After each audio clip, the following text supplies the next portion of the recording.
What is going on, you guys? It is Dollar Cost Crypto here with the boomer collapse is coming. What is up, you guys, man? It's good to see you guys in the chat right now. Send it, baby. Sheesh. Hit the like button, subscribe, hit the notification bell, and we ready to go, man. I'm going to do a reaction to a couple videos from a YouTube channel called Economics Explained. And these are two kind of boomer, I would say boomer-ish light concentrated videos, basically, where it's kind of talking about like just things that they did that's going to affect the downstream markets, both in crypto and in the real estate market and in the stock market, realistically. I think a lot of people, there's something that I've been saying on the past streams and stuff about the real estate market, that where is all this extra supply going to come from, right? Well, a lot of people don't actually know this. Like at one point, I was going to try to work for Fidelity, and I was going to end up eventually going to work out with, you know, helping people with retirements. And one thing that I kind of learned in terms of me learning about, you know, just economics, stocks and everything is just usually, I mean, it's kind of the retirement space, right? About like, how do you make a portfolio, right? A big portfolio that was really pushed for a long time was this 60-40 portfolio, which was 60% stocks, 40% bonds. And then that's the classic portfolio where it's just kind of static and they kind of stay within that range. And then there's more of a, I would say more nuanced sort of portfolio nowadays where like you start off with like 90-10. And then as you progressively get older, it leans completely into bonds by the time you're getting ready to like actually retire. Which is you know, I honestly think they're both terrible ideas for portfolios personally, but I get it. People don't want to, like, if it's more of like a passive thing, where because people are very bad at saving money, and we used to have pensions here in the States, and now we're mostly a 401k sort of country. There still is some pensions. I think there might be like 8% of companies still offer pensions, but we're mostly 401ks for the most part, with some level of matching, which is basically like, hey, if you take $4,000 a year out of your paycheck, we are going to also give you an additional $4,000 from the company's money and stuff like that. But it's basically a shitty model, and I think and truly believe I believe you should have fully control of your money, and you should try to put that money towards something that actually can be productive or actually can grow it. I think you'd be better off just if you only had stocks or bonds. I think you'd just be better off just investing into just stocks themselves and just trying to pick them yourselves. I mean, literally, if you just picked into some of the top couple companies, you do very well for yourself. But the thing is, people are very irresponsible, and this is kind of why I think the power of the pension was so powerful, because so people are very bad at saving money or having that investor mindset.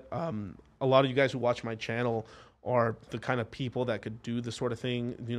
DYOR, do your own research, not even do your own research, but do your own sort of like um, investment portfolio, or actually try to gain wealth in the system because you guys are proactive about your money.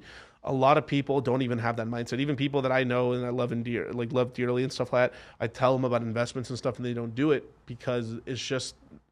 I really believe there is some people in their mentality that they don't really believe in that sort of thing, or it's just not part of their personality, or maybe. But I really believe that money is this thing that we all use, and we really should care about it. But I feel like a lot of people don't really like take it very seriously. It's always like kind of kicking the can down the road, if that makes sense.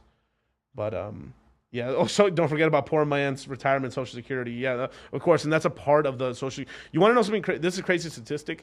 Like most people now, this is people who have saved something for their 401ks. More or less, most people like retiring today or close to retirement today have about $400,000 to $700,000 in the 401k, which sounds like, oh fuck, that's a lot of money. But if you guys know about money, that's nothing. How the hell is $400,000 or $700,000 going to last you? You know what I'm saying? Like that much money, even if it was all in dividend stocks, you'd be lucky. I mean, you'd be lucky if you got like $18,000, like on a $700,000 portfolio. You'd be lucky if you got $18,000 in dividends, and that's equating like you have 3%. Every stock that you have in there is paying you 3%. Even if it was on bonds, and maybe there's some of these bonds are paying you 4 to 5%, you may be able to get $28,000, and then plus Social Security, maybe another $14,000. So you're basically living at like $40,000 a year. But then from there, I mean, with the increasing costs that are going on in life and stuff like that, it just barely squeaks you by, basically. Like, I mean, this is one of the old. This is a quote that I've got told by multiple people that I used to work with and stuff. These are boomers, and then these are all boomers that told me this. Good people, but they told me this is like, Miguel, the worst thing in the world is to be old and broke. There ain't nothing worse than that. I mean, yeah. Oh, you said the Pepe's down, right? You want me to run it right now? Let me try it. Let's see. Let's go. Does it work? Oh, it just worked. There we go. Yay!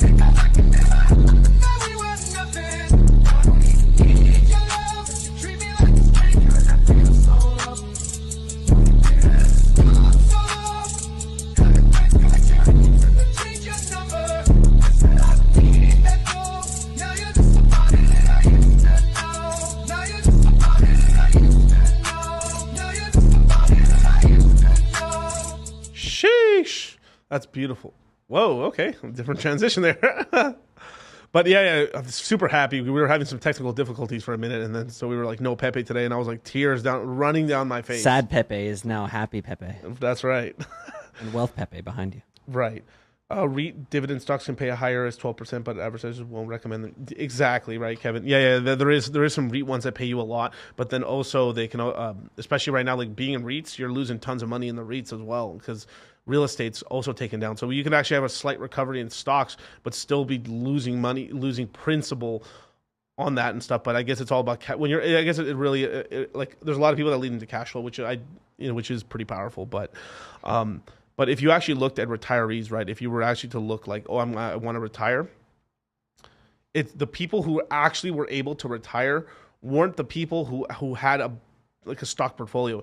Usually, you would need some kind of a portfolio of like 3 million, 5 million to maybe have a chance of retiring and stuff like that. And it's still not even promised because things are just so crazy out here in this world. The people who actually were able to retire were people who had Social Security, had some children, had 2 properties paid off. Usually when you have 2 houses or 2 type of properties, what the way that a lot of people were able to squeak by the really retire, this is really the secret right here, is that you have some savings, you have some kids, you have your house paid off that you live in, and you're renting out another property. That renting out the other property is really what makes up the shortfall in your daily cash flow for the month and stuff like that. Extra $2,000 to $3,000, $4,000, depending on where you live, $4,000 of income, plus whatever's in the 401k, that, and then the Social Security, that is actually the most likely, that's actually the archetype of the average person who would actually be able to sustainably retire. But most people but here's the thing, the average person has a 401k, right? But older generation, right? But most people would probably only have their house. So, this is kind of like why I'm disagreeing with a lot of things is like over time as people are retiring, people tend to move, right? And because a lot of people have kind of a shortfall where like they didn't save enough money, the economy's pretty bad and just reckless spending is that they're going to sell their house to get a lump sum of cash and then move to Florida, right? This is kind of the big thing. So this is one of the reasons why I think Florida as a state, their real estate market is going to be very strong for the next 15 years just because of all the retirees and people selling properties around the United States now. We're just having a lot of people that have been managing properties as their job, and a lot of them, even a person who has 10 houses, would more than likely over the next 10 years be selling those properties off just because they don't want to deal with the headache. They're like, I haven't, like, people owning real estate's still a job, you guys. Refi, baby. Yeah. That's what's going on. That's what's up, man. But, a lot of people that's where the extra supply is going to come from, right? People are going to sell these properties off. Then, and this is kind of fucked up thing is because like some of them won't, and some of them will. But I would imagine a lot of people who are struggling with their things. I would probably say it's like more like a 60-40 split. 60% of people are probably going to stay in their single family home and live there. 40% are going to move across country to a better place, like Florida. I think that's a lot warmer for people anyway. Florida. And then live off the extra income from that property, but then burn through that capital over time. But that also puts a downwards pressure. These are properties that have been held onto for quite a long time that are going to be sold off over these next 10, 15 years as people retire. I think, what is it? I think it was like 4 or 8,000 people are retiring every single day in the United States right now. That's a crazy amount of people to be retiring. So you can imagine, like, if it's, let's just say I'm nice, let's say it's 8,000. So probably 2,000 homes are going to be put on the market within a year of them retiring, of them trying to move and, accomplish their dreams. And I get it too. People, you finally are retiring and then you want to do that trip you've always wanted to do with the fam and stuff, or like, and you'll sell the house either for $400,000 to about $1 million on average, and take that trip and then buy the RV. So shout out to all the RV homes out here, man. We're metro booming out here in these streets. But let's get into it, you guys. Economics Explained is a channel that I really like. It's a little poppy and stuff like that, but it's a great channel. I think they talk about some cool things, and I'm gonna go over 2 videos, as well as just before I start. This Saturday, I'm going to do a hex stream. So this is going to be kind of my take on what's going on in the hex ecosystem. I'm going to go over everything, hex, pulse, even how to stake as well, and kind of like my newest strategy for staking and my kind of do's and don'ts of staking and not staking. It's going to be a heavy duty pulse chain, hex ecosystem, dark triad, holy trinity, Thanos gauntlet. Oh, I haven't put this baby on in a minute, man.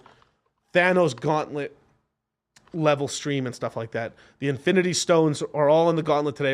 It's going to be a massive stream on Saturday at 1 p.m., right, Travis? Yeah, at 1 p.m. Pacific Standard Time on Saturday, we're doing the stream.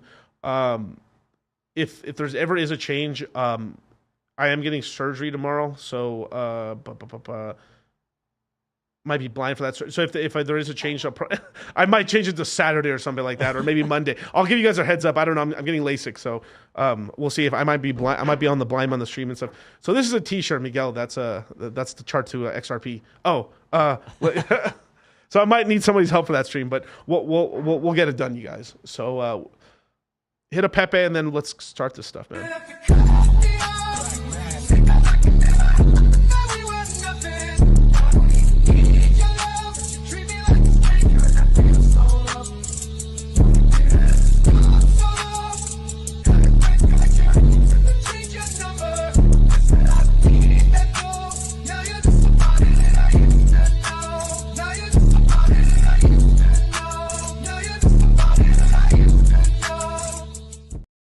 All right, full screen me, man.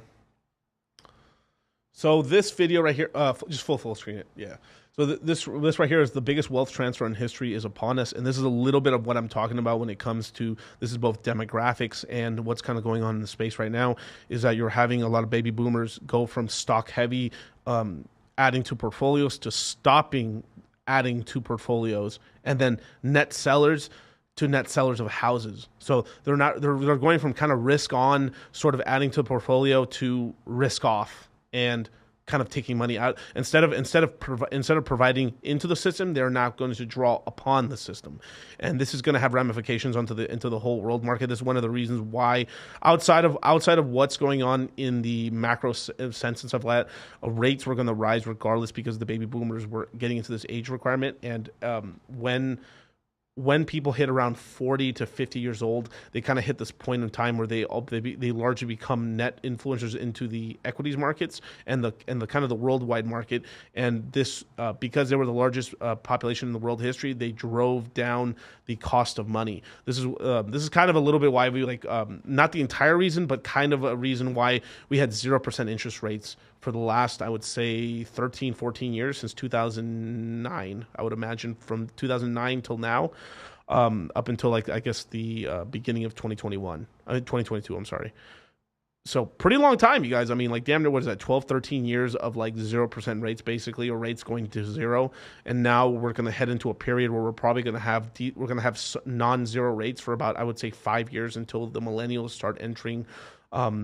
I think the oldest millennial right now is 42 years old, if I recall correctly, or 40 years old. And over the next 5 years, we're going to start getting a lot of these older millennials and starting to really put money into the stock market, and this is going to start putting pressure back down on how much money costs around the world. And after that, we're going to enter, I think, another 15-year bull market off of the millennials entering as the people in control of the entire world markets. So that means pretty much somewhere between 2028, 2029 till about, I would say, 42 to 43. We're going to enter in some really good markets. Obviously, there's going to be crashes in there, just like there was crashes in the 70s, 90s, and early 2000s.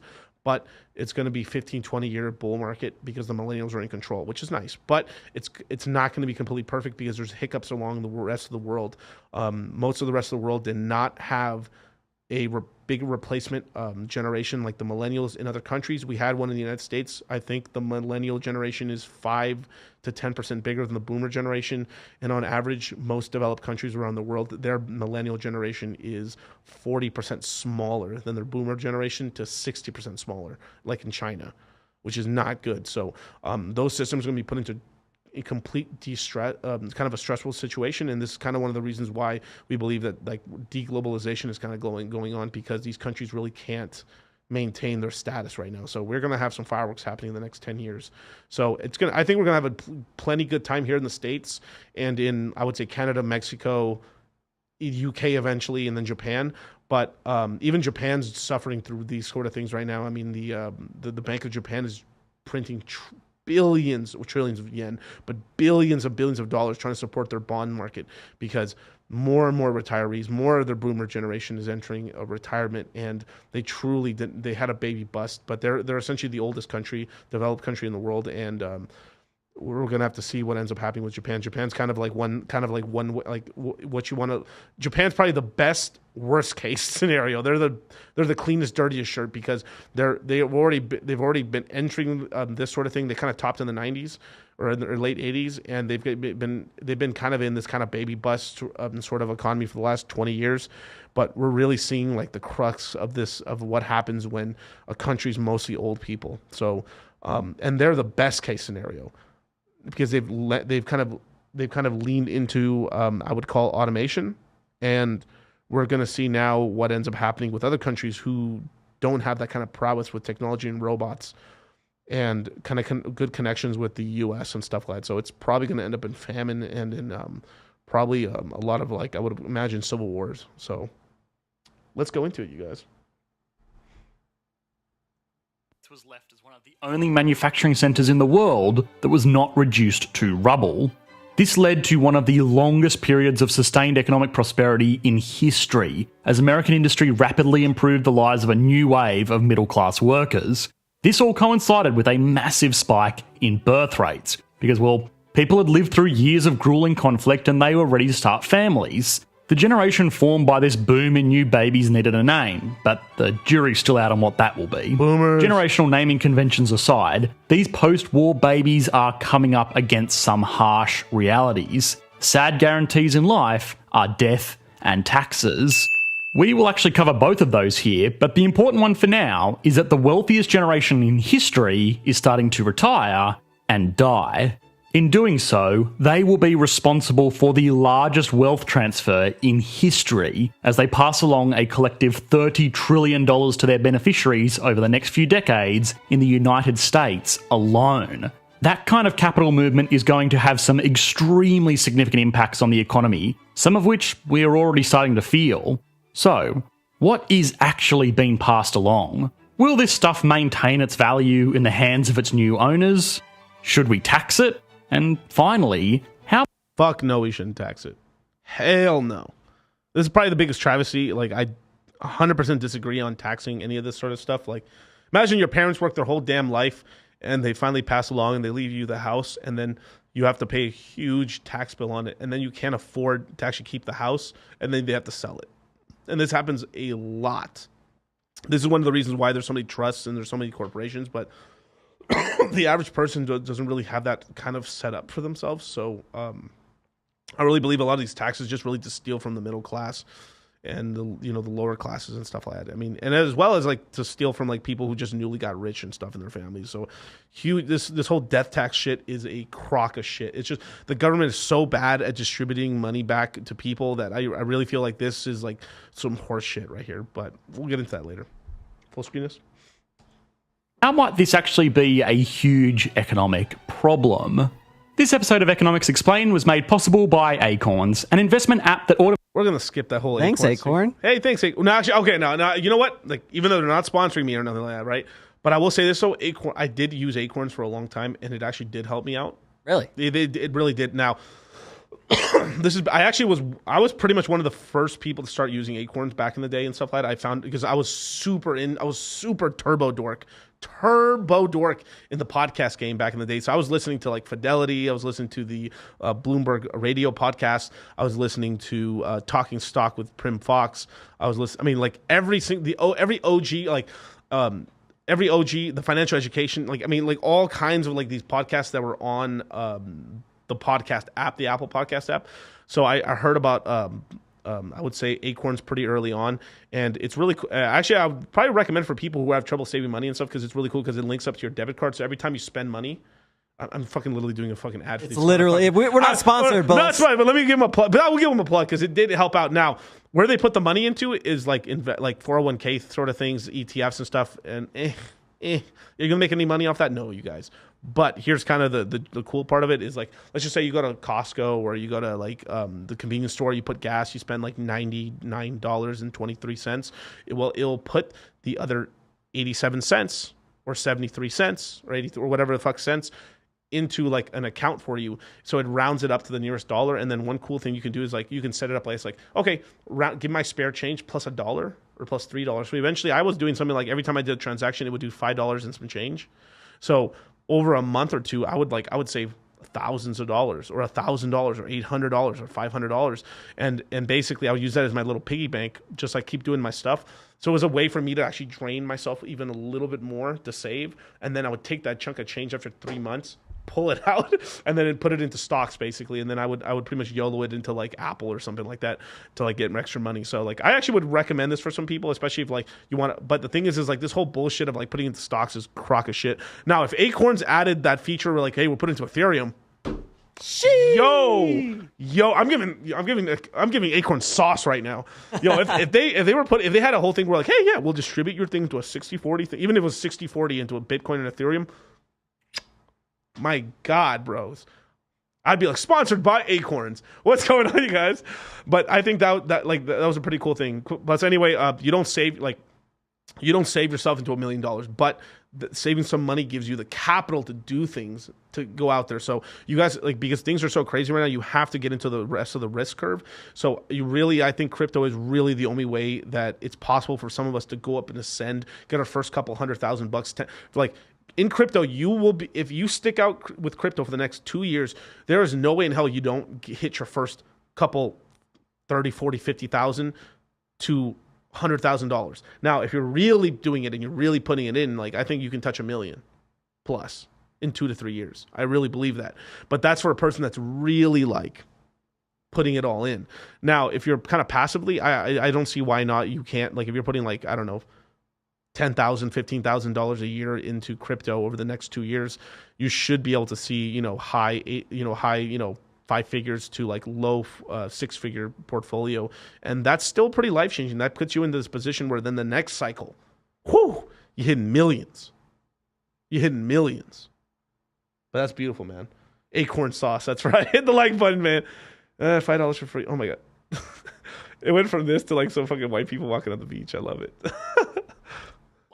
All right, full screen is properly addressing and managing the transfer of a generation's wealth could be the make or break for an economy. If it is not handled correctly, it could genuinely see assets and businesses go without the stewardship they relied on under their previous owners. But to give context to this whole issue, it is important to understand first what is being passed down. The collective value of expected inheritance over the next few decades are by some estimates approaching $100 trillion worldwide. Woo! $100 trillion going to be passed along. Damn, son. The crypto market's barely $1 trillion. So these boomers are going to give us 100x. No. But all jokes aside, but probably I would imagine probably like 3 trillion what was the number? I can't remember the number. I think it was like 30 trillion. I forgot how much was liquid assets of that 100 trillion, but if I remember correctly, maybe like $9 trillion is liquid stocks, assets and stuff that you could transfer over.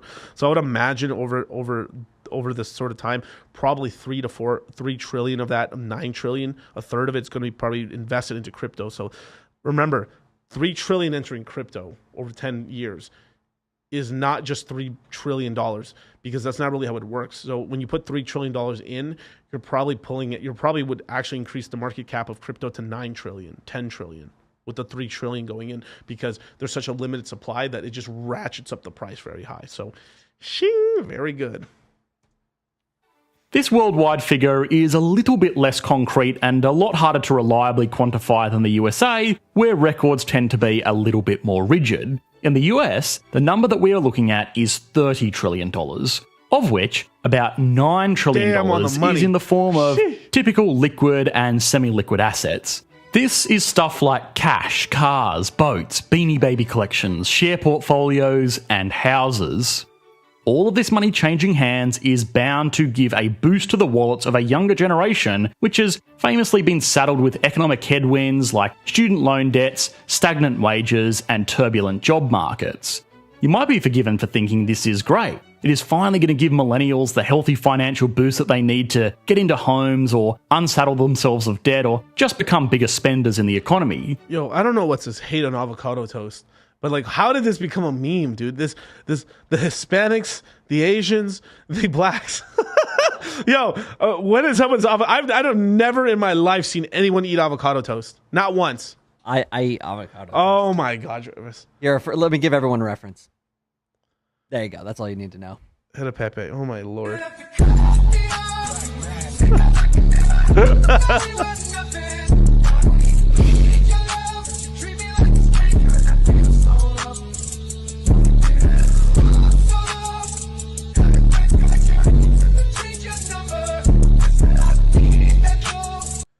Damn, Travis. It's good. It doesn't look like that. That's gross. It's literally just avocado. I really believe it's because it has a lot to do because of the financial. I would imagine just because the most outspoken of them are probably in the financial market. It's a lot. Whatever. It just is what it is. I ain't gonna go into it. I ain't race baiting today, but it does look good with salt though. Hey, but like this is like this obsession of avocado. It's like it's I don't know. Whatever. Though I am Hispanic, so we do guacamole and shit. So maybe I shouldn't talk. And while there are definitely going to be some good things that come from this transfer, it may not all be good news. But from the top, the first impact this will have is an upwards pressure on demand. A paper published by the American Economic Review found that around 70% of households who received an inheritance windfall had spent all of the money within the space of 5 years. This is obviously terrible financial management on their behalf, but for the wider economy, that frivolous spending will create jobs and business opportunities for people. Capitalism at its finest, you guys.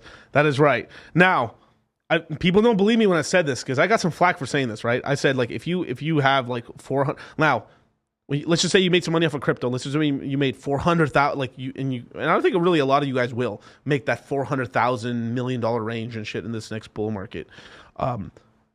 Now, for a year or two, sheesh, you're out here. That is really, it is a lot of money. But if you try to like think about it, you put 400. Now you say, watch me, Miguel. Like what ends up happening when you make that kind of money, you do have lifestyle creep. And it's not really bad lifestyle creep. Now you actually get to go to the fucking doctor. You actually have a nice car. You can actually help your family out. But you find out how little that kind of money, it's not a lot of money in the grand scheme of things. But comparatively to your life beforehand, it's incredible. Yeah. If you had that $400,000 and you only were like, okay, I'm going to give myself 40,000 of it extra this year. That's the responsible way to do it. But I don't know. It's really not a lot of capital and stuff like that. It really sounds irresponsible. Like, how could you have burned through that much money in 5 years and stuff like that? It's not that crazy, especially if you're like, you got to imagine like people like us who are having like your money is your ASIC, right? And by ASIC, Bitcoin miners, right? Like you need Bitcoin miners and the electricity in order to mine BTC that gives you your money, right? Well, in crypto and in people who are in the capital class, like me and you and the rest of the 200 people watching right now, your capital, your ASICs, those $400,000 in this example, are the money that you need to reinvest. So I would imagine that $200,000 that's going back to the markets, you really only have like $200,000, and then on top of that, there's taxes on that on selling that stuff. So it really is not as much capital as you think it is, but it isn't. It does put you in a really nice position, but regardless or not, this spending is really good for the economy because, this buys Escalades and cars and houses, down payments for this and that and stuff like that. And the thing is, a lot of the people in our generation haven't had the capital or the ability to have that capital to actually put themselves in line. Like if you actually look statistically of where the boomers were compared to the millennials, we're really behind. So a lot of us have to play catch up in order to get to our houses and actually start a family. So we're playing catch up. So I really don't I really see for people who get this kind of windfall, I totally understand why they would burn through a lot of that capital. It's because a lot of us are having to catch up to where we should be and beyond and stuff. A lot of people have been putting their life on pause, and I think that's bullshit. So now, if someone's really old and they burn through that money, I give like, what the fuck is your old ass doing? But if a person, no, for real, but if a person's 30 years old, 25, like maybe 45, 40, like I give them a lot more leniency on burning through that much capital versus someone that has like, if you're 58 or 60, like old person, what are you doing? You know what I mean? Like you really should have everything by that point and really should be saving that for retirement or doing something like that versus someone that's young. Like they're probably gonna use the money to start a family and get a house. Or medical bills or paying off student loans and stuff like that. It makes sense. I finally get to afford the chiropractor and the extra 9mm. That's right, Crypto Boogie. Jesus Christ. Old, who received an inheritance windfall, had spent all under an upwards pressure on demand. A paper published by the American Economic Review found that around 70% of households who received an inheritance windfall had spent all of the money within the space of 5 years. Jeez. This is obviously terrible financial management on their behalf, but for the wider economy, that frivolous spending will create jobs and business opportunities for people, probably people in the jet ski industry. And it is worth quickly shout out Rolo noting that this paper and its findings are old. It was originally published in 1959 and then revised in 1961. But since then, consumers' marginal propensity to consume has only risen, meaning that for every extra dollar people are receiving, they are spending a larger portion of it rather than saving. Also, more recent but less comprehensive studies are still finding the same figures. This is an interesting phenomenon, and there are a few things to pull apart from these transfers. For starters, smaller inheritances are more likely to be squandered. Now, obviously, it is easier to spend less money than it is to spend up more money, but it actually has more to do with what this money can do. An inheritance of less than $100,000 is not necessarily life-changing for most US citizens. Don't get me wrong, it's a lot of money, but it won't let the average person quit their job, and it probably won't accommodate a house purchase either. Of course, $100,000 would be a healthy deposit for a house pretty much anywhere in the world, but it would still be up to the recipient of this inheritance to qualify for financing for the remainder of the purchase price. An asset-based inheritance may give some injection of cash, but it doesn't increase the recipient's income or polish up their credit score. So often, This is why crypto is so important. Because like now we have a place where we actually can put some of that capital and then we can get multiples on it, right? This is kind of the beautiful thing where if you were to take that $100,000 inheritance, right, and after taxes and stuff, right, imagine you were able to put not even 50,000, let's just say 40,000, 35,000, and put it into like half into Ethereum and then in a plethora of shit coins. That I don't see over the next 2 years. Now we are at the bottom of a bear market, which we're very close to the bottom of a bear market. That 35,000 over the next 2 years, I have there's like no doubt in my mind that would go to like $350,000 to $500,000 over the next 2 years, right? And then the rest of it then can be used to other things. Now that whole down payment thing it's very true because like some people get they get these inheritances and they really don't have a business and they're kind of wage cucking out here, and yeah, it just is what it is. Now I do recommend. Now I think the best investment is always in yourself and education, crypto mindset, baby, the Citadel. But if you already had your own business and it was starting to make some money, I think that money would be one of the best places to put it. Would be probably back into your own business or to lower down debt in your. I really believe in a debt-free life if you can afford to do that. I don't like having debt myself personally, but I understand it's a bit of a tool for people. But you have to kind of play it by ear, right? But they are right. 100,000 really isn't a lot, but it is kind of a big stepping stone. I really believe 35,000 if invested correctly in crypto could turn to $350,000 to $500,000 over the next 2 years. Nowhere else can you do that, and that's not even like being a degenerate asshole with a whole 100K. Sometimes it's difficult to deploy this capital effectively, at least Except crypto mindset. for use in buying a home. Now, of course, the relatively financially savvy viewers that make up the audience of an economics-based YouTube channel will probably point out alternative investments like the stock market. And this is not a bad plan, but in reality, most average people are scared of investing directly into shares. They're not wrong. That's actually very true. We're gonna pause the video a lot, man, because it's like he's like spitting facts right now. It's true. The average person does not like have their financial education is garbage, filthy. I mean, like if you're lucky in high school, they teach you like how to balance a checkbook. Like, bitch, we don't even make checks anymore. We use Zelly, and then I'll fucking like give me your fucking give me your Ethereum address. I'll send you some Ethereum. Like, what are we talking about here, right? But the average person's financial literacy is very, very bad, and they're putting everything on credit cards for the most part because 3% cash back at Chase. But you know, it's just a sad state of affairs and stuff like that. So just like he's saying, that people who watch these kind of economics videos have a higher propensity for money, as well as people who watch dollar cost crypto and cultivate crypto. Pretty top of the pyramid here in terms of like having control of their money and stuff like that. A lot of people are legitimately I never understood that. I really do think the average person could actually pick better stocks than what's in the 401k. Like legitimately. I mean, if you think over this next bull market, if you were like Kathy Woods just investing into like the fucking hype shit, you would have done extremely well for yourself. But there is the whole thing of like when you're up a lot, you do have to take some profits, and I think that's really where the strategy really does take a bit of an L, is like you have to like have like, let me put some money into cash. And I think that's really the part that we're gonna be like, we're really starting to teach this in the courses now, but like we're really teaching this in the next crypto mindset course that we have is making sure to take profits and everything like that. And but those profits have a point, a portion of it back into your real life to make sure that the person who's generating these things has a better life and can have more clearer thoughts and stuff. And the other part is to save it there to then put into new investments as well as new opportunities that they have. It's kind of nice. A 2016 Gallup poll noted that only around 25% of Americans are directly invested into shares outside of things like their 401k and their Roth IRAs. Now, considering the median inheritance in the USA is actually only $69,000, it is reasonable to expect that a lot of this money will be squandered rather than deployed into investments that will increase the standard of living for the recipients long term.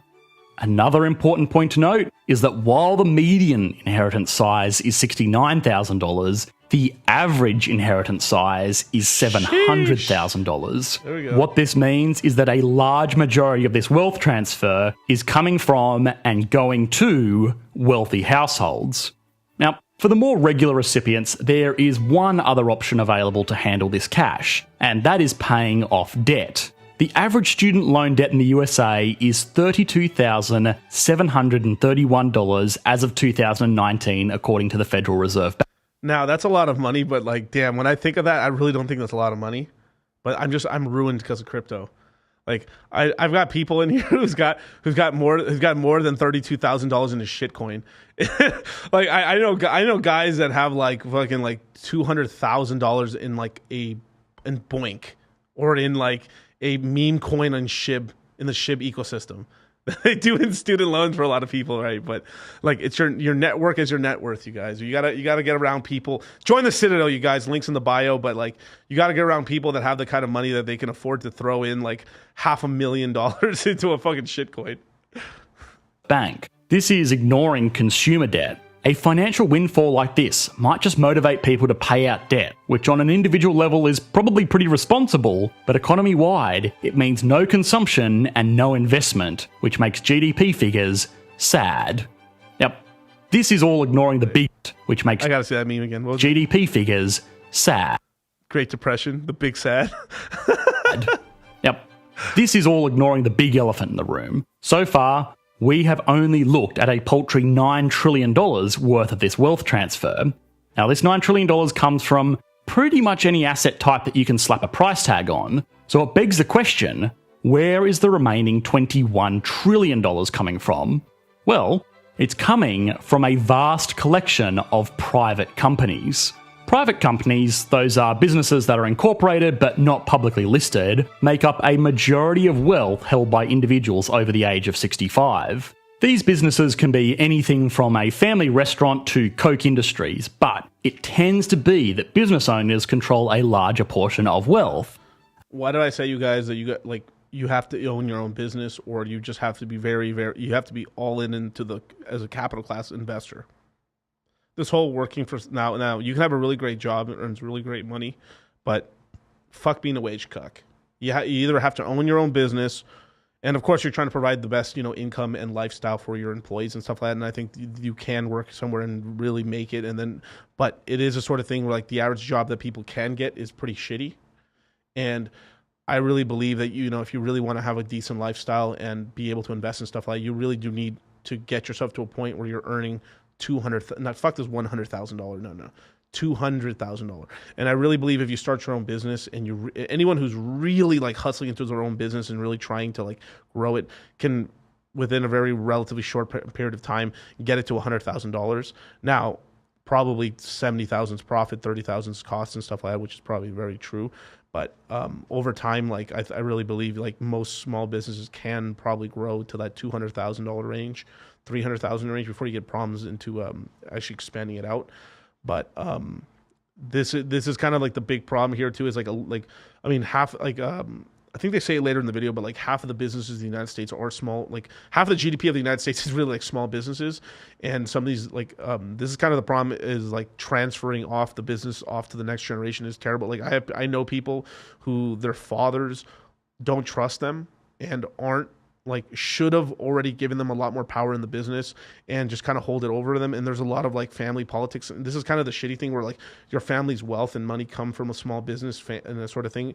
And I think a small business class of 100 or 300 employees and stuff like that. But like I would legitimately say a small business, because if you're in a business and let's just say your father or your mother runs a business and they have like 20, 30 employees, like that's probably the top end of a small business, like what I would classify as a small business. But because if your family has like a business where they have 100+ employees, shout out to my boy Jay Waller, but 100+ employees, that is actually a pretty big business on average. Like that is a huge business for a small business, actually.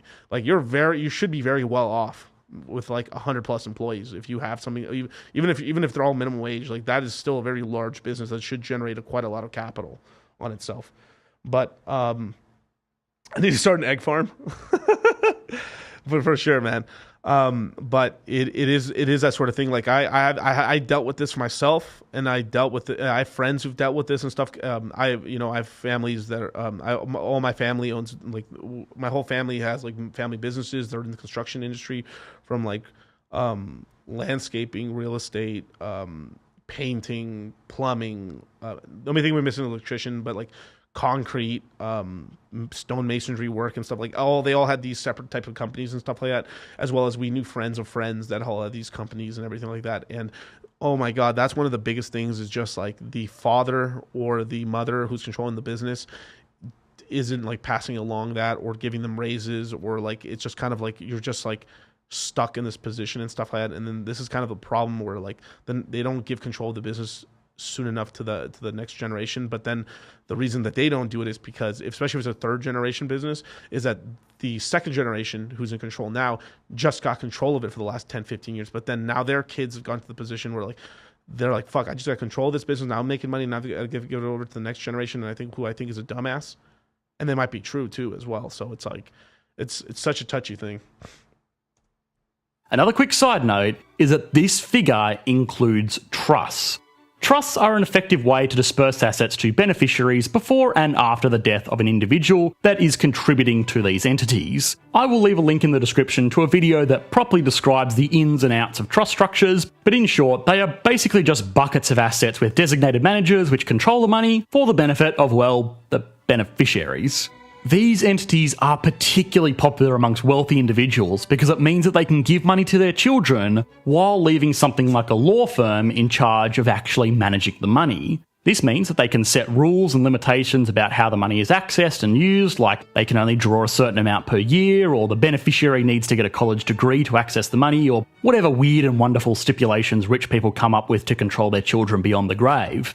All of this is, of course, why wealthy children get the title of a trust fund baby. But, wealth inequality argument aside, trust funds and trust fund babies are... Now, let me say a little thing about the whole trust fund thing. Now, this one has really fucked my mind up, really thinking about it, because, like, if you notice, like, we work our asses off trying to get rich so we can give our family and our children a better life, but then they're, like, chastised within society for, like, oh, you're a trust fund kid. Now, you want... Like, you think about it. Do you, like... there's this whole thing of like giving your kids nothing and then having them struggle for it versus like, but most people, if you're being honest, like you're trying to give your kids the next level up because you had to struggle so hard to get it. But the reason that you're at your position is because you struggle so hard to get it. But here's this kind of a fucked up reality is that most people's kids like would probably not make it at all. Like this is really like a messed up sort of thinking, but if you really think about it, right, like the reason like you guys are the successful ones in the family is because you guys really wanted it, and like there is something innate, not just ability, but just a want. I don't give a fuck what IQ anyone has outside of just like where it really can't, you know, they're like outside of like being lower than 70 a 70 IQ or something like that. I really believe it doesn't matter the IQ you have from like 80 upwards. If somebody really, really wants it and really works towards it, and if it's really their goal, they're going to achieve financial independence and really make money in this world. But there's this whole thing where like you could have children that they're more into just like being an artist or doing something like that, or like it's not really money focused. It's more like, and this is kind of the problem with it, where like giving them that wealth does put them in an advantage where they can follow their dreams and stuff versus if like it isn't like you can just give the money to a kid who's like the go-getter and then he's going to kill it, right? But it's really not just there's like kind of a nurture and nature versus nurture sort of thing where like kids out the box come out like entrepreneurial versus you pushing that on them. And of course some parents really suck at pushing the right things on their kids, but there really is this whole thing about kids really like off the jump they were about the money, right? I don't know about you, man, but like you can ask my mom, like you can ask my mom. I was talking about cash since I was little. Like literally, like you could ask my mom. Like, my mom was like literally telling me like I was bringing them newspapers about the gold price since I was like maybe like 5 or 6 years old. Like, mom, we should buy gold right now. The gold, like, I had this little old piece of newspaper that was like from like 2 years ago that I picked up in like Miss Montenegro's class. Shout out to my grade school teacher. But that like I had this old little piece of paper that I forgot what it was, like the price of gold was like $50 or $40 or something like that, and then now it was like $120. It was like, we should buy gold. I think this thing's going up. Like you imagine as a kid you had the sense of like, this thing, the number is this and the number is that. Like bro, it might be this in the future. We should get some. But but there is that whole sort of thing, right? But it kind of begs the question of like, you're making your kids softer with having them all this wealth and money and stuff like that. But it also, there's a huge responsibility as a parent to really push these good things on them. And I really do feel like there's lazy parents out here. And I mean, I don't know how you guys feel about this, but this is more chastising like parents and stuff. Like if a kid comes out shitty, like, now there is just kids that come out the box kind of fucked up, but there's this whole thing too of like, you have to put a lot of blame on the parents as well. Like, if the kid comes out fucked up, like you were just a shitty parent as well and stuff like that, so I don't know. I'm talking to my ass here. Are not necessarily the problem here. It's more so the genuine businesses that are out there functioning day to day. Imagine an auto mechanic shop. A majority of the value of that business will come from its ability to actually fix cars. If this business gets passed along, there will be no guarantee that the beneficiaries of the previous proprietor will be technically proficient in auto repairs. In this very simple example, what that would mean is that this business would lose a good portion of its value. Now, for larger businesses, it's relatively simple to put employees into place that can handle the day-to-day operations, but it still can be very destabilising when an owner leaves the business. Put it like this. How many examples are there out there of businesses that have been successfully run by a CEO after they were promoted into that role from their previous position as son of the CEO? Of course, successful handovers show the Trump Tower.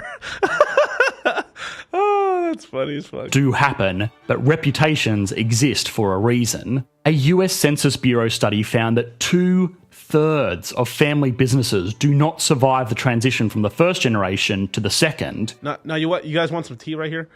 Like, I think one of the reasons why I did so well in the industry my dad was in is because my dad literally was going out of his way to not have me in that industry. He was trying his fucking best to like bully me not to do what he did, and I said, "Fuck that, old man! I'm gonna do it better than you will." And I swear, and I'm gonna. But yeah, like I don't know. Maybe it's just because he was like on opposite mode with me. He wanted me to like be a white. He wanted me to be a lawyer and a white collar guy and stuff like that. Which I think if I was really good at school, I probably would have done it myself. But I just wasn't. Like I just hated sitting down in a classroom. I can't do it. It's just that wasn't me. But so I made that intentional offer because like that was the best option I had. So I was like, well, let me go into industry where like I have the most connections to grow in because I can. Because at least I get to be outside and kind of listen to stuff because I was so tired of being in school already. But that wasn't a very advanced emotional decision of mine at the time. But at the time, it seemed like a horrible decision.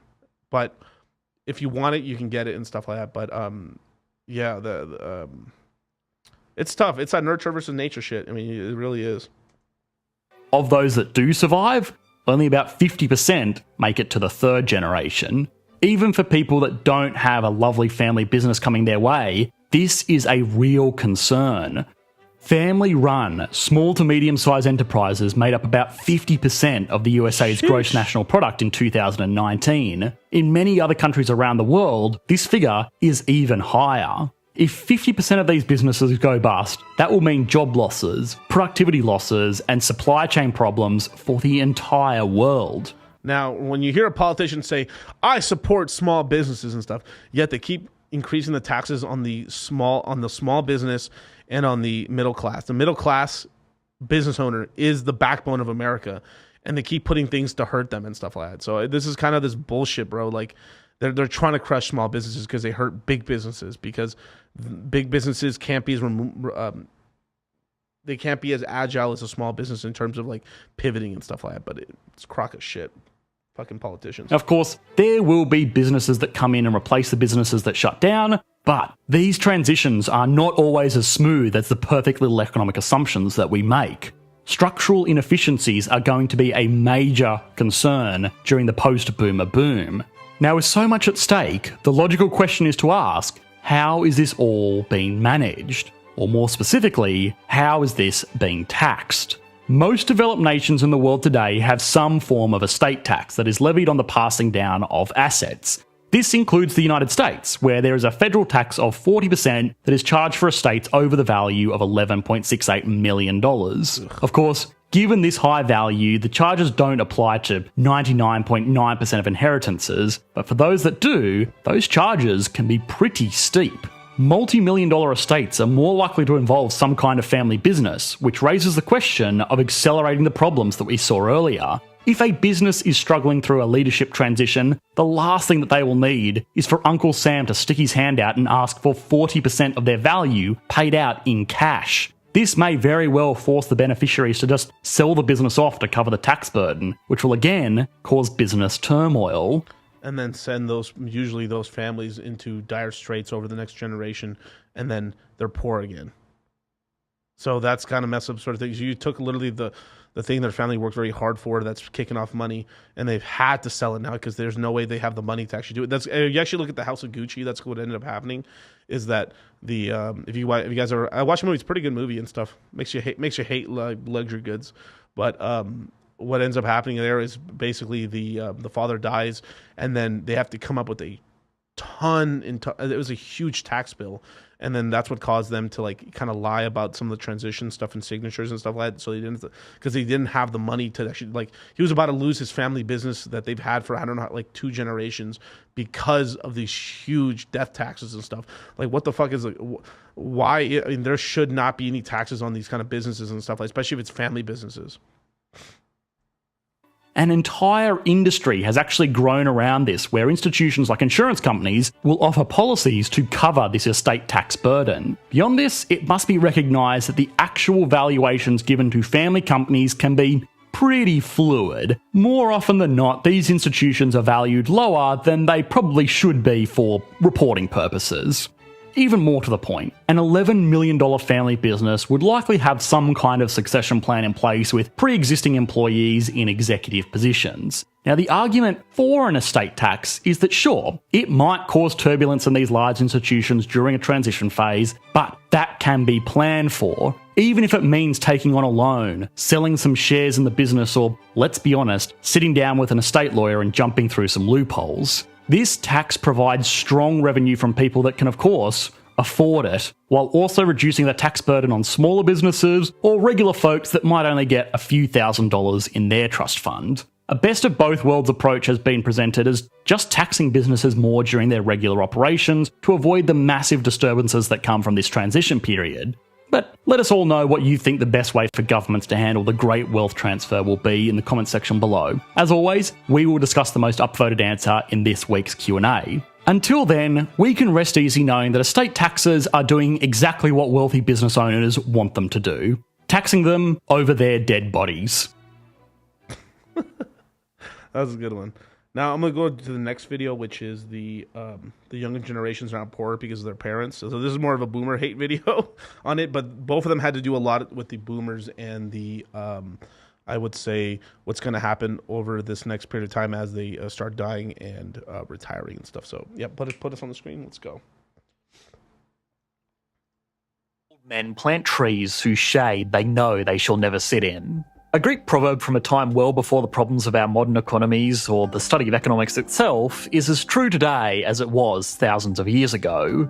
But do we really live by this idea? For the first time since the Industrial Revolution, successive generations are not becoming wealthier than their parents. While there have certainly been setbacks and historical outliers from this trend, it has remained true in aggregate for the populations of most developed economies. For a long time, it was simply the expectation that people's children would have a better lifestyle in their adulthood than they did. But today, that really is no longer the expectation. In fact, most young professionals can only aspire to live the lifestyles that their parents did. Younger generations are finding it harder and harder to get reliable jobs, afford comfortable homes, start a family, and save for retirement. And I'd say intrinsically, this is kind of what I believed and stuff, and I still believe to myself, and why I push myself so hard is I wanted to have a better life than my parents had and get to the point where like I could help them out and stuff like that. And then hopefully my kids, and I hope that they feel this kind of pressure as well. Like they need to have a better life or do better and stuff like that. Obviously following their own dreams and stuff like that, of course. But like if I have an artist as a kid, man, he's gonna be making some Skrilla. Like it was like, I don't know, at my household, that's probably why we're in the push. But It is this whole thing where like, you know, you need like I haven't given up on that dream, and I think it is possible. But I think a lot of people, there's also kind of a defeatist sort of like mentality on that. A lot of my people in my generation, the millennials and stuff, they kind of feel like everything's so bad. The woe is me. But and like I've always believed that whole like pull yourself up by the bootstrap sort of shit. But you know, in order to actually have it to actually be able to accomplish it, you do need hope. You know, so a lot of people, I feel like a lot of people are kind of like hopeless. This is despite the fact that the world is a much richer place today than it was at any point in the 20th century when baby boomers were busy building their now unassailable fortunes. So, what is going on here? How is it that a world that is richer overall producing generations that are poorer than the ones that preceded them? Is there some underlying cause to this? If there is there some way to reverse it? And if there isn't, does that mean that we can only expect every generation going forward to be poorer than the one that came before it from now on? Oh, and I suppose it's probably also worth asking, does this even matter, since everyone is eventually going to die and pass down their wealth anyway? Here's a question for you all. Is it better to be born into a large cohort with lots of people the same age as you, or a small cohort with not a lot of people the same age as you?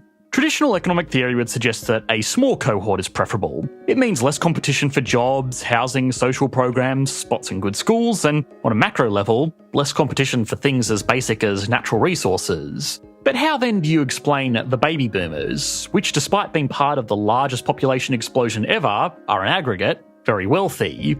Well, Lord David Willetts, a British politician, demographer... What a name. Lord David Willetts. That is crazy. Member of the House of Lords of the United Kingdom. I mean the UK, dude.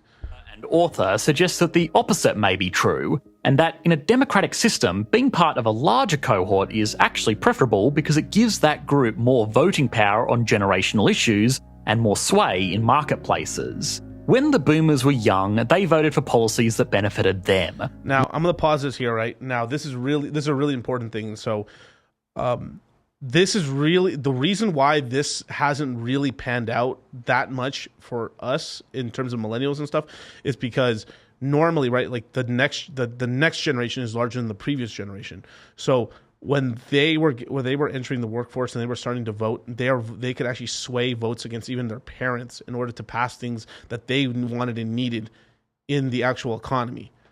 Now, here's the difference: is because our generations are almost the same in versus each other, as well as usually when you're younger, more of your population doesn't vote. So it's like as we get older, we tend to vote more, versus when we're younger, we don't tend to vote as much. So because you had a lot of the boomers, mostly the large portion of the boomers were voting, and then you had even the millennials who should have been voting, and their vote because if we should have been 50% larger than them, but that's just not how it ended up working out. Because of that, we didn't sway as many things our way, voting wise. Because what should have happened is the millennial generation should have been able, and some of the extras should have been able to sway the votes away from what the boomers wanted for the younger generation. But because the boomers were so powerful and they were so big, and their generation was so much larger than usually how this thing, because demographically this thing is still a little off. The millennial generation should have been 50% larger than the boomer generation. We're actually a tad small. We're still like on par with them, slightly larger, but realistically, we should have been a lot larger if you look historically how generations are supposed to go. So the whole voting thing got kind of swayed out in control, and they ended up having much more control over the over the votes and stuff much longer than they should have. This is kind of weird. Like right now, the Congress should be half millennial, half extra, and stuff like that. With like it should be like a third. It should be a third boomer, third extra, third millennial, and it's like 80% a boomer right now.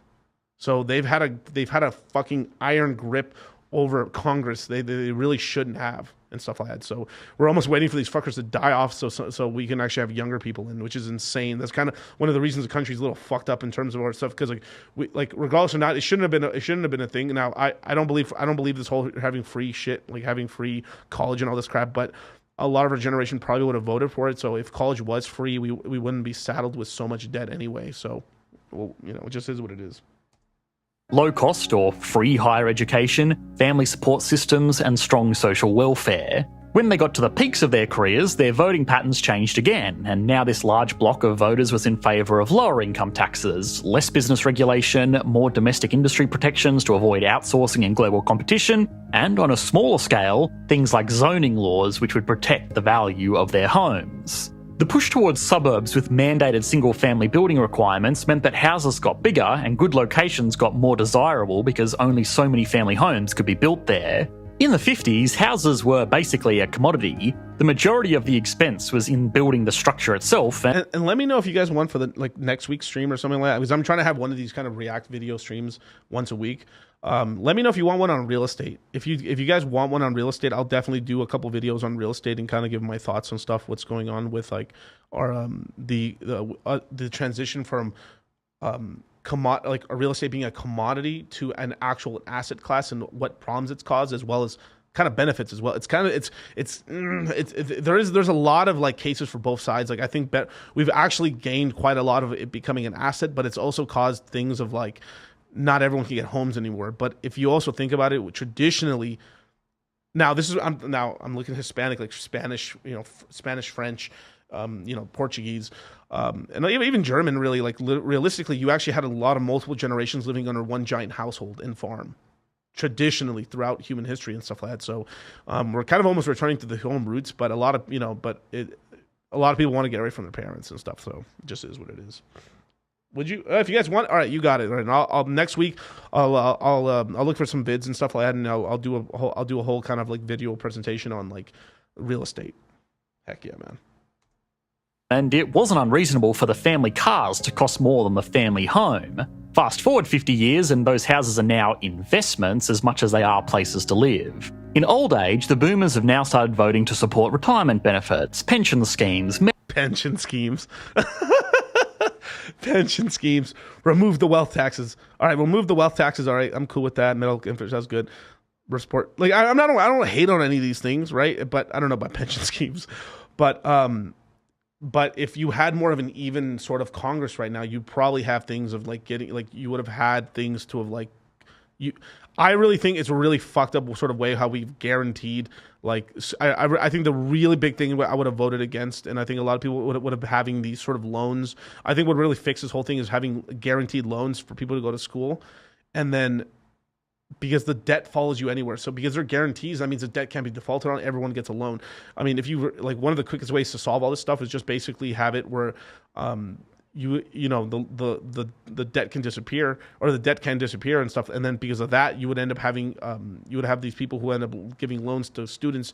It would evaporate like overnight. I mean, you'd probably have like a 95% or like erase of this. The reason college was so special, and the reason why like college would be able to earn you more income, is because less people will be able to go, and because less people will be able to go, it would actually matter in the workplace, because there was a scarcity to it. But if everyone can get a college degree, then it's kind of not just worthless, but unless it was teaching you an actual trade or skill, which most people aren't going. They're going for a 4-year fuck spree basically. Which, hey, I ain't hating on it, man, but, you got to do it on your own dime. You want to go fuck around for 4 years. Medical infrastructure and to remove wealth taxes, even if that comes at the expense of all the schemes that serve them well in their young age. Of course, David Willett's work focused specifically on the UK, and yes, I know there are certainly people that vote for the greater good rather than their narrow self-interest, but on average it is easy to see this trend throughout the past half-century in most advanced economies. In my own home of Australia, for example, the 2019 federal election was more or less decided by a policy decision that would reduce the tax effectiveness of Australian retirement accounts. The party that advocated for keeping the favourable tax structure ended up winning, primarily thanks to older Australian voters. We recently just had another election where that opposition party backed down on their plan to change retirement account taxes, and they won, very convincingly. A 2017 British election study found that over time, votes for Conservative parties have shifted from being divided by rich and working class to being divided by young and old. A lot of what I have discussed so far came directly from Willett's book, The Pinch, and a lecture he ran at the Royal Institution. It's definitely worth a read if you are interested in these demographic processes. The Pinch, how baby boomers took their children's future and why they should give it back. This guy's base, bro. Okay, I might have to give it. You know what? I'm gonna give that book a read, man. I'll tell you if it's good or not. Now, a lifetime of favourable government policy can be hugely beneficial to building wealth. Imagine how much better off the average millennial would be if they got free college or secondary schooling. Now, I think this is true. Now, if it was all free, cool, right? But I've said this a lot of times and I've actually I've said this without understanding this a lot of times, and then now, like, really thinking back on it, I've really put this into like context and stuff. A lot of the times, what you need to do is just start. But if the barrier to entry is this high, how can you ever start? It's like one of the biggest things that we've complained about over these last, like, I would say 15 years has been like, people get out of college and they're like, I have a college degree and they want 5 years experience, but how can I get the experience if I don't have the job? But the entry level job is asking me for 5 years experience. How can I get there's that whole thing. It's like, how the fuck can I get the job if I can't get the experience to start the job? And then the entry level positions already asking me for 5 years experience. That's the clusterfuck of the whole thing right there. So, that's funny. But that's the sort of thing. It's like like being able to start, right? This is why I was even though like I give a lot of shit to Robinhood. I do like Robinhood and like Acorns and all these things because they lower the barrier of entry into investing to such a low thing that there's no excuse. And then a lot of times it's just squirreling a little capital away until eventually you have enough money where then you can make some moves. That's the power. I remember when I first got out of high school, and if I wanted to start a brokerage account or something like that, or get invested into stocks, it was costing me about, what was it, $10,000 to $8,000 to start an account. I didn't have that kind of money back then. And because of that, I started way later. Imagine if I was able to start my investment journey 4 years sooner, 5 years sooner. That would have been incredible. Like, I wasn't able to start until like 2011, really, and it was barely anything at all. Like, imagine if I was able to do it since like 2008, 2009, where I would be today, because I would have had so much more capital, you guys. If I was able to invest for those three extra years, probably cost me out on millions of dollars, because I think someone in the stream in the comment section asked me, where did I make my first million? Was it in the first cycle of crypto? The second? It was in the second. If I had those 3 extra years in the market, I would have hit the million in the first cycle.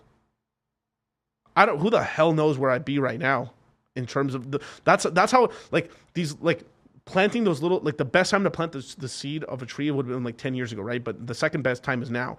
But if I had those extra 3 years, who knows where I could have been, because those little seedlings could have actually turned into some real capital and stuff. So interesting. Let me go back a little bit. Imagine how much better off the average millennial would be if they got free college or secondary schooling. Even all other things being equal, this would be the difference that a lot of young people need to be able to put a deposit on a house. And that's the next big issue to consider, the housing divide. David Willett's small cohort theory probably omits, or at least doesn't emphasise, one important detail that gave baby boomers another advantage over successive generations. And no, it's not simply that they were able to buy houses when they were cheap. Certainly that didn't hurt, but it's more a symptom of a bigger issue. They were a big cohort in a small world. They had all of the voting power and hardly any of the competition. In the 1950s and 1960s, the global population was roughly a third of what it is today.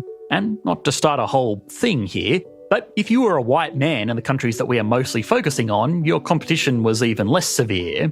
So, this added back all of the apparent trade-offs that we thought of earlier. There really was less competition for basically everything, including jobs, because employers had a smaller pool of labour to choose from. Labour force participation amongst women was very low, which further reduced the supply and hence the bargaining power of workers. But it also meant that domestic duties... Which means basically because women enter the workforce, they made your labour worth less. Because there's more of people, so it's like... There is this huge, now I'm not saying this for everything, but like there really is, like, you probably could get rid of half of female jobs and the economy would be a-okay, because I really believe like half of them are kind of bullshit jobs anyway. I'm not talking about doctors or pharmacists or like things in the medical field, but like half of female jobs are total rubbish for the most part. And I think that if you got rid of them, you would actually end up having like increasing wages for men and stuff like that. And I think overall it would end up being pretty well for the economy. And you'd get some of these women to have kids, which is good for the fucking economy, Ponzi. were normally taken care of, which reduced household expenditures on things like childcare, food, and general maintenance. These higher relative incomes combined with lower outgoings meant that houses could often be paid off with as little as 1 year's income. Yes, they did have to endure higher interest rates, especially in the 70s and 80s, which were their peak home buying decades. But it didn't. And that's true too, especially for police, fire, and military. Bro, like half the stuff that comes out for women in the, not just in the military, but like, now I do support a lot of women in the military and stuff, but like active combat roles or like trying to compete with the boys, like it's so sad. Now, some of them are badass women. I'm not trying to like insinuate anything terrible, like they're really trying, but like there's strength requirements that you need for this stuff. Like if you told me right now, there's a burning building, I'm on the floor right now, let's just say they're trying to say, like, all right, let's just say you have your mother. She's in a burning building. She's passed out. Would you rather her get saved by a female firefighter or a male firefighter on the second or third floor of a burning building? I don't know about you, man, but I get sexist real quick, and I'm saying the male firefighter every fucking single time. Unless he's a string beam. Now, if she was like a Mr. or Mrs. Olympia winner or something like that, no, like obviously I'll choose that cart right there. But outside of like these crazy sort of things, right? I mean, it's just you want a man in these kind of positions, military as well, police. Like, do you want a female? Dude, half the time, probably if we're in a physical confrontation and shit, the female police officer is gonna get her fucking ass whooped. And they're more likely to use a gun to make a situation more dangerous as well. Now, you could have untrained male cops and stuff that use the gun more often and stuff like that. But if you're looking at both situations and stuff like that, you'd rather want a more burly, strong guy in those positions. Now, just is what it is. Really make the difference it would today. The median home in the USA in 1985 was $82,000. That's median, so 50% of homes, like the ones first home buyers would be looking at, would be cheaper than this, but let's keep it simple and stick with $82,000. Adjusted for median household incomes, that $82,000... A little bit what he's talking about here is actually kind of the point I've been trying to talk about to you guys in crypto about don't chase yield.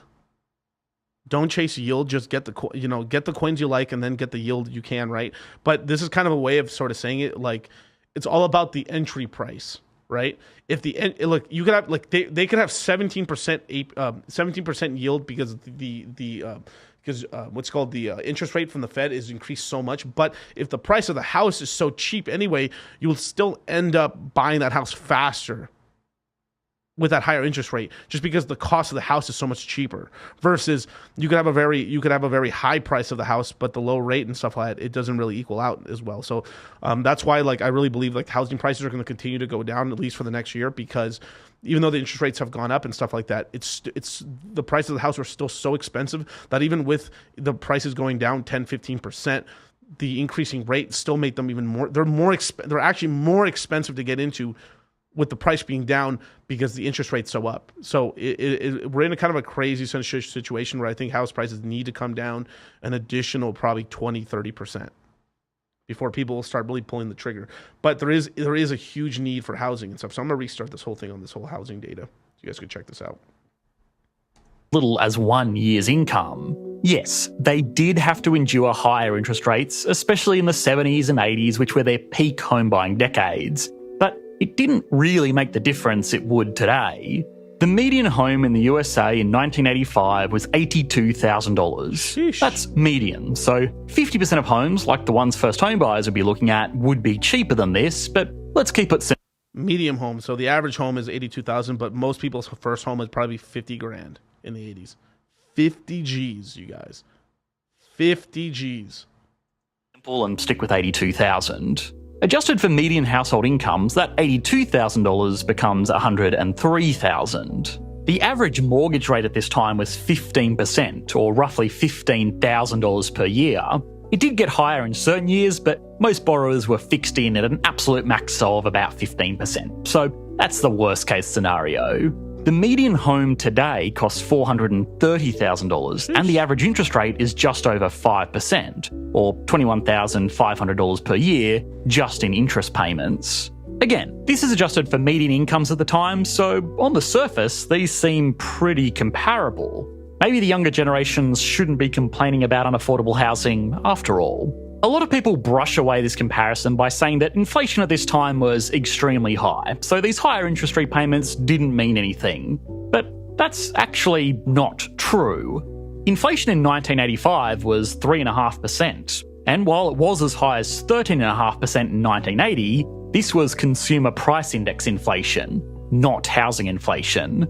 The prices of houses throughout these decades actually grew at a relatively modest rate. It was everything else that was getting expensive. This is kind of the opposite of what we expect today, where house price growth outpaces inflation. But that was not the case So what he's talking about is correct, but he forgot to mention one thing is that we also have everything else getting more expensive too. So not only is the housing going up, we also have the CPI stuff going up as well.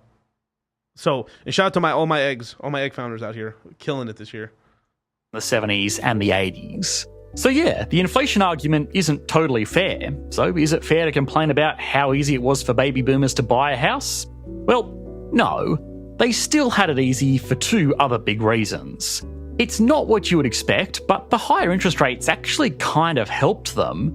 Saving money for a deposit in an account that pays 10% interest per year really accelerates that savings goal. Higher interest rates also ensure that... So what he's talking about here is because the interest rate was so damn high from the Federal Reserve, so let's just say the real rate of the Federal Reserve was 11%, or let's just say it was let's just say it's 11%, and the bank was paying you 10% for saving, because you were like, wow, I'm earning 10% of my money, more people would save more money in the bank, and it would actually cause this kind of positive feedback loop of an actual good sort of thing to save capital and money, because you would put money, like imagine it's 12%. I think that'd be a cooler sort of thing. Imagine you're getting 12% a year. That means like every month you have 1% more capital in your bank. So imagine you have $100,000 in the bank saved up, as just an example. You would have $1,000 of yield show up in your bank every month. That's really nice. That would actually be pretty cool. Can you imagine that shit? That you get to the point where you have like $200,000 in the bank saved up, and then every month you're an extra $2,000 are showing up. Who the fuck would not be saying save money, save money, save money? Because like that would be like a guaranteed safe yield of $2,000 in your bank account. Then you could just fuck off 1,500 of that and keep growing your saving balance and stuff like that. But house prices never got too high because the repayments would just become unaffordable. In our example from before, we were looking at interest paid on the loans from 2 time periods. But the thing with a mortgage is you gotta pay back the principal as well. Paying back the principal on a $430,000 mortgage over a standard 30-year loan term will cost an additional $14,300 per year, bring the total annual repayment to just under $36,000. The house from 1985 would have a principal repayment of $3,000 per year, bringing the total repayment to just over $18,000 per year, half of what the 2022 home buyer would be paying, despite interest rates being 3 times higher. Put another way, if the repayments were kept equal, the person buying the home in 1985 could have it paid off in 5 years rather than 30 years. So, why am I focusing so much on housing?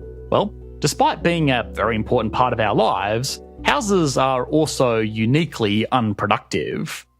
Real estate is kind of unique as an asset class because it doesn't produce anything of value. A house sitting on a block Fuck a family.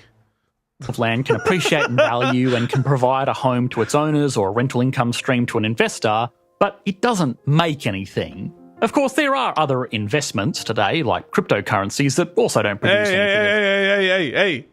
Hey. Yo, this fool's coming out of left field real quick. I don't know about this video anymore. Whoa, I feel like I'm personally attacked right now. Of course, there are...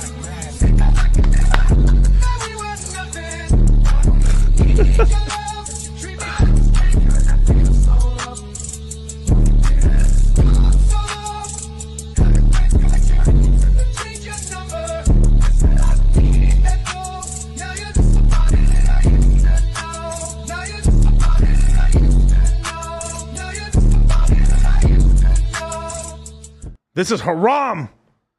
I will not stand for cryptocurrency slander on this channel. But I will forgive this transaction. Wow, I can't even speak today. Oh, well, whatever. Transgression. Transgression, there we go. The caffeine hit me. There are other investments today, like cryptocurrencies, that also don't produce anything of value, but their market is minuscule next to the market for real estate. Oh, this video's from a minute ago, bro. 2.3. I wish we're at $2.3 trillion. Oh, the good old days, you guys. Sheesh. Can you imagine if your coins were up 2.35x up right now? Lol. Oh my God, man. Around the world. Minuscule and also irrelevant. If the value of Bitcoin goes to $1 million, well, that's great for the people that invest in it, and it will have some minor knock-on impacts in other markets as people cash out to buy whatever crypto millionaires buy, but it's not going to put anybody out on the street. Housing affordability can do that, and it can also slow the progress. Okay, I'll give him a little bit. Okay. All right, he kind of redeemed himself here at the end here. Okay. I was feeling very deeply attacked right now over my bags and shit. But he's like, okay, I understand what he's saying. Yeah, Bitcoin went to it wouldn't have that, like, it would have some knock-on effects because regardless of how you have any asset class go to zero, it would have terrible knock-on effects for the rest of the market. But I see what he means. Yeah, basically, if real estate gets so expensive that people can't afford homes, it causes homeless things. But I do believe a large part of the homeless problem is a mental health sort of thing, as well as a lot of people are fucking lazy. Let's just be for real, and just drug addicts and stuff. And then you guys should look into the opium wars with China and stuff like that. And that was mostly that wasn't the United States. That was the UK doing that bullshit. Now China's trying to do that shit to us with fentanyl and everything like that. So man, you'll fuck those motherfuckers. You want to ask why I want their economy to fucking crater? That's why. So let's go back and for the slander. Yo, I'd get I don't know. I would get that car, but So irrelevant. If the value of Bitcoin goes to $1 million, well, that's great for the people that invest in it, and it will have some minor knock-on impacts in other markets as people cash out to buy whatever crypto millionaires buy, but it's not going to put anybody out on the street. Housing affordability can do that, and it can also slow the progress of entire economies. Every economy in the world is still, for better or worse, focused around large centres of economic activity, what a regular person might call a city. If the real estate in these cities becomes too expensive, then it becomes infeasible for workers to hold down jobs there because more and more of their income will just go to paying rent. In the short term, this can be offset by higher wages, but then these centres are really just operating for the benefit of the landlords that are lucky enough to own property there. The money that landlords make from their properties are unlikely to be reinvested into company growth or spent on regular consumer consumption that keeps these businesses in business. It is likely to be spent on more property, further driving up market values and the amount of money that gets sucked out of productive centres to be shoved into unproductive assets. Higher house prices also reduce social and geographical mobility. A 2020 Pew Research study found that 52% of young American adults between the ages of 18 and 28 still live at home with their parents. One could also reasonably assume that this number is higher after 2 years of COVID. Now, we'll say this, though. I think that's both bad and good at the same time. Now, I want to talk about some good effects of like people living with their parents for a little bit longer. Is that now this is more of a boomer thing and shit, where like they couldn't wait to get away from their parents and stuff, right? Because free love, man. Fucking the like free love, man. I'm in the mud pit, fucking like some armpit chick, man. All this hippie love, man. No socks, no all sex, bro. No condom sex or whatever, or contraceptive sex, man. But one good thing I would say, this is kind of a benefit that's not really talked about a lot, is I think that actually a lot more now I think people always have people throughout history have always had this horrible relationship with their parents, always, right? But I will say this though, that older Xers and boomers are the parents of the millennials. That I feel like a lot of the boomers who did end up having their kids and then having their kids live with them for an extra 5 or 10 extra years with them have probably a much better relationship with their parents, and probably is going to end up a huge benefit for the boomers. Another benefit for the boomers is that their millennial children are probably going to support them through retirement a lot more because they have a better, deeper relationship. Right? I mean, as a millennial that did live with his parents for a while and stuff like that, and so did a lot of other people, is you do feel this whole thing of like, my parents are really helping me out, and one day I'm going to help them out and stuff like that. Like, so I do feel like there is more of of a wanting from the millennial children to help their family out, because you know when you're living with your parents and stuff and you're like they're really helping you out, that like I'm gonna help them out one day and stuff. Like it isn't just like tit for tat. It's kind of tit for tat, but it's like you do feel like this kind of like intergenerational kind of like debt to them as well. So there is a benefit there. Record high house price growth. These young adults are financially bound to where their parents live. If they get offered a really good job in a different city, they would have to decide if it's worth the pay increase versus the increased cost of living on their own. If they decide it's not, then they miss out on a good job and a business misses out on a productive worker. The concentration of wealth in a particular generation is something that can have very real consequences for entire economies, and these effects are only going to get more pronounced as populations continue to age. Places like Japan are clear examples of this, and they don't have the same kind of housing problems that we do in the West. But long term, does this even matter? I don't want to get too morbid here, but people eventually die, and their wealth will get transferred down to their children or some other beneficiary. So the concentration of wealth in a single generation is at worst a transient issue. I actually... Don't you hate that shit when the grandparents are so much nicer to the grandkids? And you're like, where the fuck was this love? Where? Tell me. Like I bet you, I don't know, like, I don't have kids yet, but could you imagine, like, you see your parents were such fucking hard asses, and then you have some kids and they come over and they're like the sweetest people in the world, and you're like, since when have you been this nice? Huh? Monica gets the love? Miguel over here gets this fucking the lashings? And I'd be heated as a fucking parent, man. Oh my God, bro. That shit would boil my blood privately. Die, and their wealth will get transferred down to their children or some other beneficiary. So the concentration of wealth in a single generation is at worst a transient issue. I actually made an entire video last year about the Great Wealth Transfer, which is the process of the baby boomers dying and leaving their wealth behind. Yep. The problem we discovered in that video was that a lot of the wealth that is being passed down is coming in the form of private family businesses. In brief, the problem with that is that often these small businesses need the owner to continue operations, and the people that stand to inherit these businesses are either unwilling or unable to run them. Small businesses are a huge part of the economy, and losing them will do a lot of harm. Now, a glimmer of hope here is that these businesses can be sold by their inheritors to people that do have the skills and desire needed to run them. Perhaps they will sell them to people who have themselves got the money they need to buy the business from their own inheritances. The problem here is the type of people that will actually be receiving this money. Most people don't receive money from their parents passing until they are pretty old themselves, often approaching the end of their careers or starting retirement. If the money gets handed down to them, they are likely just going to use it to fund their own retirements and then just... Yeah, that's kind of like one of the problems with... there should be sort of a tiered system where it does you do transfer some money like early, but some parents aren't in that. But I outside of the parents that just don't have it like that, I think that is kind of a thing where like you should give your kids something. Like I'm not talking about like giving them at 15 or some crazy like other than education, but there should be some. I think 26 or 28 years old is a good age to give like some the younger generation some capital there for them to like. Even if they want to fuck it off, it just is what it is. But like to give them something for them to like try to accomplish a dream or something like that. Because what ends up happening is that most of this wealth transfer ends up happening and the majority of it gets given out to your parents. Let's just say your grandparents died. The grandparents leave a little something to you, but then most of it gets given to your parents, and then they mostly use it not to build up the business, but just for their own retirement. So it's like the money just gets from retirement gets given to retirement, instead of actually given to like the ones that are trying to build up something or create the business and stuff, where like your parents, by the time that they are your grandparents are dying, they've already had their life already in sort already. But how many children have things that their grandparents can even invest in? How so? Basically what I'm saying is like, yeah, okay, my grandparent has a lot of money. Right. But me as a wage slave, Yeah. what am I going to do? Ask them for money to what?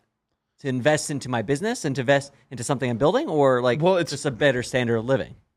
Well, part of it's a better standard of living. The other part is to try to do something. Because like the thing is like hopefully, holy God, hopefully none of us like, my dream was to work at I don't want to shit O'Reilly, but like I work at Target my whole life. right? I don't think of a single person here is like, but even the person that works at Target is like, if he's like, no, I wanted to work at Target my whole life, but he's trying to be the manager or the guy of the store. You know what I mean?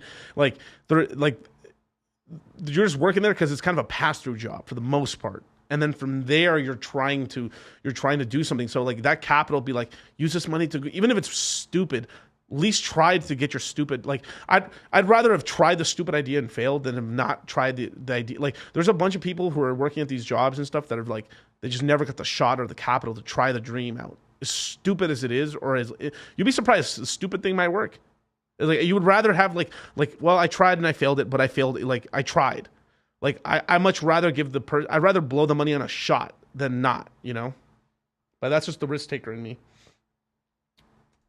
Just hand down whatever's left to their own elderly children. Money pooling in the hands of older people means less opportunity will be afforded to younger people to do all of the things that they do to build a functioning economy. Buying a house, getting a good job, and, starting a family so that there is a continual supply of workers to run an economy. You can't run an economy on people waiting to get old enough to finally do something with their lives. Economists... Yeah, and that's the same sort of thing that ends up happening that happens in the family businesses as well, which is like, it's just such a tough sort of thing where like the as an example, let's just say grandfather, the father, and then the son, right? The son ends up like wasting a ton of potential and like not gaining as much money or doing his stuff he wants to do with his life because he's waiting for this little carrot for the father. Then the grandfather dies. Now the father's in control, and then the father's holding this carrot. It's like, if you got to stay working with me for a while, and I'll hand you the keys to the castle. And then the by the time the keys to the castle sort of come to the kid, he's like in his early 40s. Or late 30s and stuff, where like he may have just fucked off and gone to another business or done something else, or have been just like or have been under the thumb of the. It's a really tough thing with the family businesses, and I've seen this first and foremost with a lot of businesses, a lot of them. Starting a family so that there is a continual supply of workers to run an economy. You can't run an economy on people waiting to get old enough to finally do something with their lives. Economists call this the intergenerational wealth problem. I like to call it the Prince Charles paradox, but it is something that we are going to have to address. Things like wealth and estate taxes are commonly proposed solutions, but even if they did work, they are going to be very unpopular amongst the huge voting bloc that got us here in the first place. The final thing we've got to ask ourselves is this all the boomers' fault? I know a little bit of intergenerational bickering is all good fun, but blaming our current economic issues on a single generation is not going to be very productive. Voting in your own best interests and policies being enacted in the best interests of the majority is the foundation of democracy. And I don't think that... Wow, hexadecimal. My grandfather promised my father the family business and then he sold it to the Chinese. Yikes. Yo, bro, that is fucking out here, bro. Dude, I'm sorry, I had to stop the stream for like a second. That comment took me out, dude. My grandfather promised my father the family business and then he sold it to the Chinese. Give me a Pepe for that. Holy shit.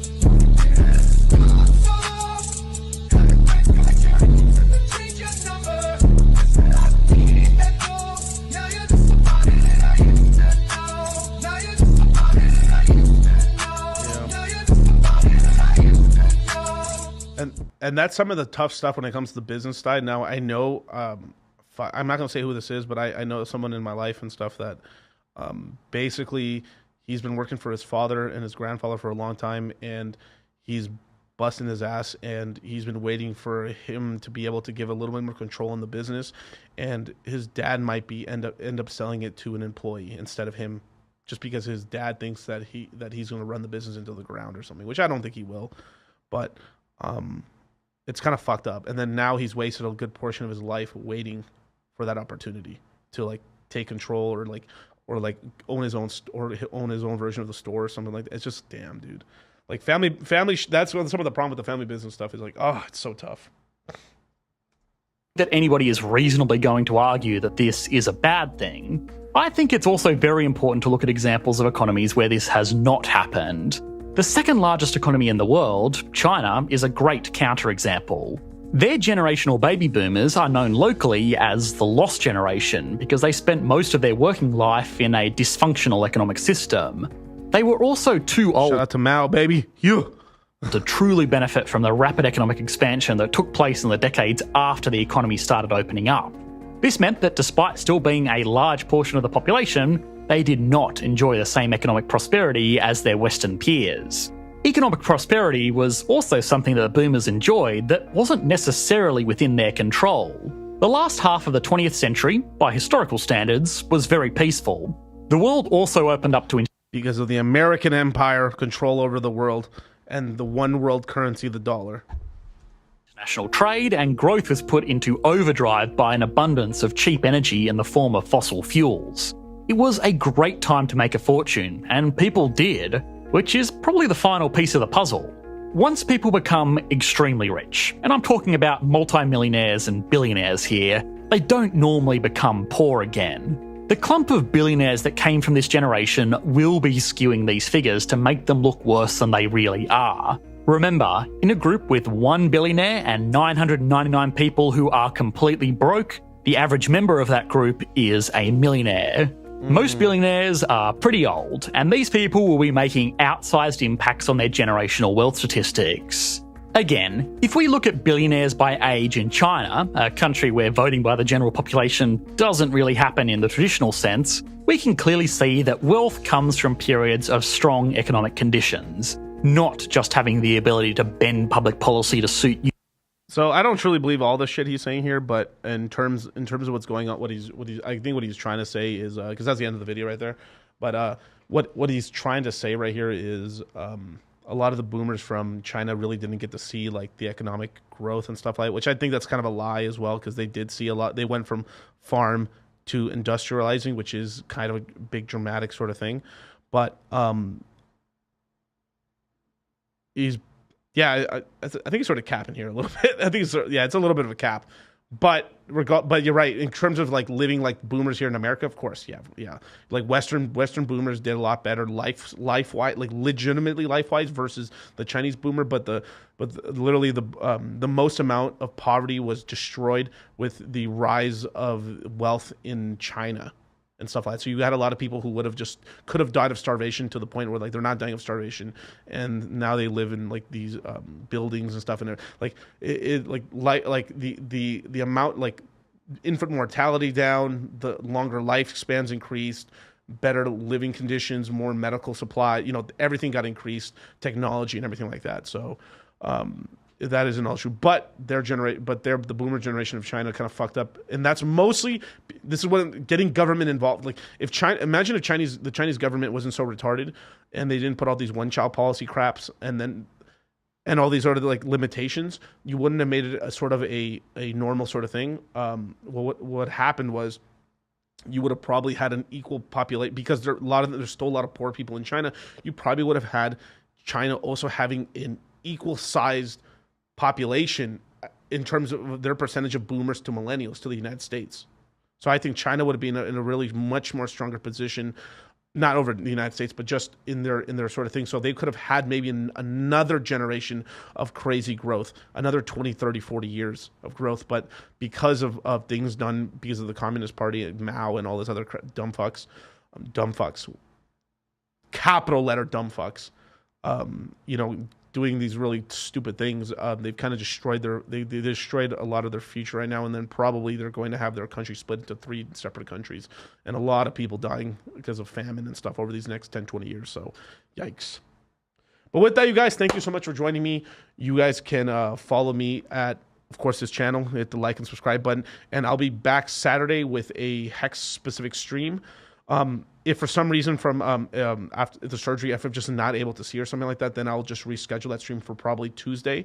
But with that, you guys, thank you so much for joining me, and catch you guys later.